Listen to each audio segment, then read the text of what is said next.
Bonjour à tous. Selon les scientifiques, au-dessus du dôme, il n'y a que de l'eau.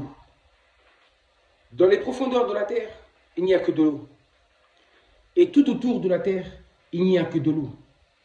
Partout, il n'y a que de l'eau. Nous sommes entourés que d'eau. Nous sommes même contenus dans l'eau. L'eau, mes frères et sœurs, dans cette phrase que nous disons tout le temps, se trouve toute la vérité. Quand nous disons l'eau, c'est la vie, à travers cette phrase, nous avons tout dit. Oui, l'eau, c'est la vie. C'est-à-dire que nous avons besoin de l'eau pour vivre. Mais surtout, nous provenons tous de l'eau. L'eau est la source même de la vie. Sans eau, c'est la sécheresse. C'est le manque. Sans l'eau, c'est catastrophique. Et je le répète encore que nous sommes contenus de... Les scientifiques disent 83%, mais moi je dirais plus. En réalité, nous sommes des créatures des eaux. Nous sommes faits d'eau. Oui, nous sommes faits d'eau. L'eau de l'océan primordial, l'incréé, le Noun.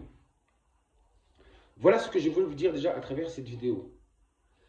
Et deuxièmement, sachez que l'esprit de l'eau, où l'eau contient une conscience, contient un esprit. Et c'est ça que nous nommons l'esprit de Dieu, l'esprit créateur de toutes choses. Car tout ce qui existe contient de l'eau, est fait d'eau. L'eau, c'est la base de toute chose. Donc, c'est l'esprit de Dieu qui se trouve dans l'eau. L'esprit de l'eau, c'est l'esprit de l'eau qui a toujours été. Et c'est l'esprit de l'eau qui crée. Lui qui crée à travers cette eau. Donc, quelque part, l'eau visible, c'est la face visible de Dieu. Et son esprit, sa conscience, c'est sa face cachée. L'eau a toujours été la base de tout. C'est l'eau qui crée les frontières ainsi que les terres. Combien de civilisations ont disparu? Combien de civilisations, durant l'histoire de l'humanité, ont été englouties sous les eaux? L'eau a toujours dominé et dominera toujours. L'eau, c'est l'alpha et l'oméga, le commencement et la fin, même si l'eau ne connaît pas de commencement et n'a pas de fin. L'éternité, l'eau. Écoutez mes frères et sœurs, de la même manière que l'eau avait englouti des civilisations dans le passé, c'est de la même manière que l'eau risque d'engloutir toute la civilisation occidentale. Quand je parle d'Occident, je parle de l'Europe, y compris l'Amérique. Car n'oubliez pas que les Américains ne sont autres que des Européens. C'est exactement le même peuple. C'est ce peuple qui a colonisé le peuple noir, qui l'a soumis à l'esclavage. Je dis américains, je dis européens, mais je rajoute aussi les Israéliens, car ils ont un grand pouvoir dans ce monde. Ceux qui se prétendent être le peuple élu de Dieu, soi-disant le peuple élu de Dieu.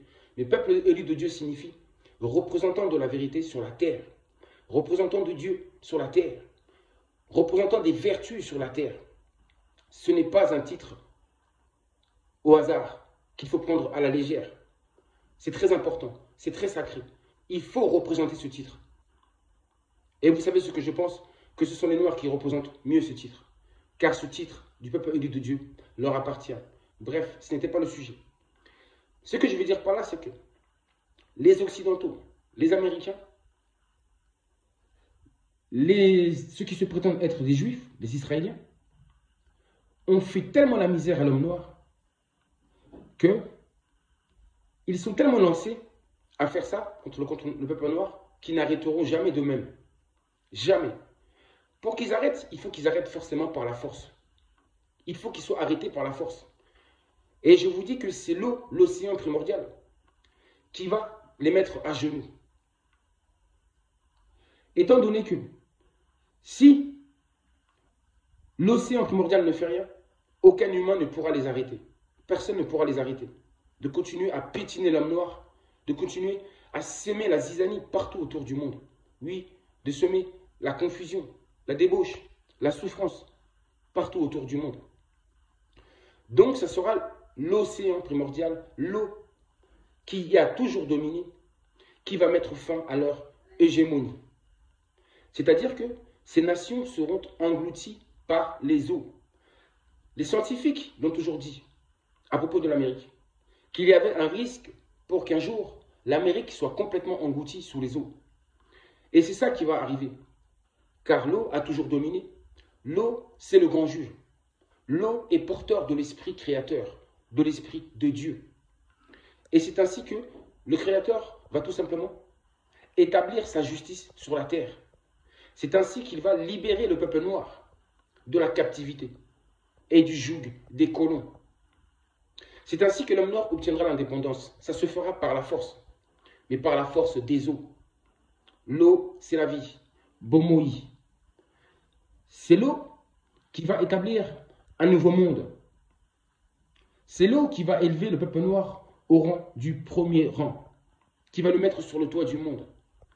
La mélanine aussi, sachez-le que ce n'est que de l'eau, car nous ne sommes contenus que de l'eau. La mélanine, c'est de l'eau. C'est la conscience de l'eau que l'homme noir est porteur. La conscience de l'eau.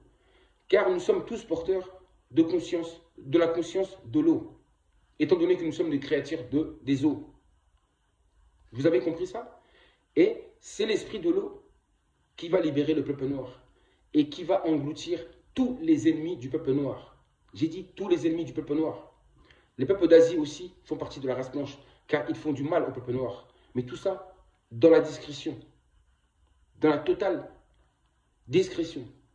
Sachez-le, j'ai dit tous les peuples qui se prennent au peuple noir, peu importe la manière, seront engloutis sous les eaux.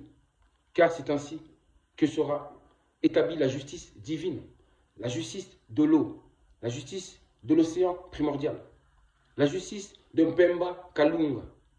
Vous avez compris ou pas? L'esprit de l'eau, c'est l'esprit de Dieu. C'est l'esprit créateur de toutes choses. C'est l'esprit créateur même de la vie. Car c'est l'eau qui engendre le tout. Tout ce qui existe contient de l'eau. Donc c'était juste pour dire ça.